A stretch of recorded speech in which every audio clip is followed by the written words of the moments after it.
మే నెల నాటికి కృష్ణా జలాలు సరఫరా చేస్తామని చెప్పి ఎన్టీఆర్ జిల్లా కలెక్టర్, రాష్ట్ర ప్రభుత్వ స్వయాన రాష్ట్ర ముఖ్యమంత్రి నారా చంద్రబాబు నాయుడు గారు ప్రకటించారు కృష్ణా జలాలు సరఫరా చేస్తామని. కానీ ఇప్పటి వరకు కేవలం ఏ కొండల వరకు మాత్రమే పైప్ లైన్లు 90% వేయగలిగారు. వాస్తవంగా తిరువూరు నియోజకవర్గం అంతా కూడా ఇంక్లూడింగ్ గంపలగూడెం, అనుమల్లంక, ఊటుకూరు ఈ పరిసర గ్రామాల్లో కనీసం 10 ఏళ్ళకు ఒక కిడ్నీ పేషెంట్ ఉన్నటువంటి పరిస్థితి ఉంది.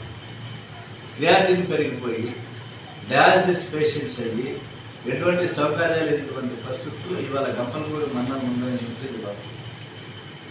కృష్ణా జలాల సరఫరా సిలికాన్ వాటర్ తాగేటువంటి పరిస్థితి. కాబట్టి కలుషితమైనటువంటి వాటర్ తాగడం వల్ల ముఖ్యంగా నిన్నగాక మన గోసవీడులో 14 ఏళ్ల బాలిక చనిపోయి అనుమల్లంకలో చనిపోతున్న అనుమల్లంకలో కేవలం గవర్నమెంట్ లెక్కల ప్రకారం 60 మంది పైన అనుమల్లంక లాంటి చిన్న కుగ్రామంలో పేషెంట్స్ కిడ్నీ బాధితున్నారు. కాబట్టి ఏం చేస్తుంది వారు ప్రభుత్వం? ఎమ్మెల్యేలు ఏం చేస్తున్నారు? ఎంపీ ఏం చేస్తున్నాడు? వారికంటే సంపాదన మీద ఉన్నటువంటి ఇంట్రెస్ట్ ప్రజల సమస్యల మీద లేదు. ఇవాళ ఇసుక అక్రమ రవాణా తెలంగాణకి యథేచ్ఛగా తెలుగు రాష్ట్రాలకు సరఫరా చేస్తున్నారు. చంద్రబాబు నాయుడు మానస పుత్రిక ఉచిత ఇసుక పథకం, ఇవాళ ఉచిత ఇసుక పథకానికి తూట్లు పడుతూ సహజ సంపదని స్వయాన కొల్లగొడుతుంటే ప్రభుత్వం నిమ్మక నిలెత్తినట్లు ఉన్నది.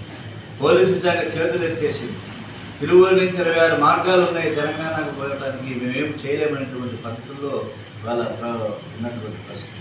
కాబట్టి ఉచిత ఇసుక పథకాన్ని ప్రజలకు అందుబాటులోకి వచ్చేలాగున కాపాడాల్సినటువంటి అవసరం ప్రభుత్వ యంత్రాంగం పైన ఉన్నది, ప్రజాప్రతినిధుల పైన ఉన్నది. కానీ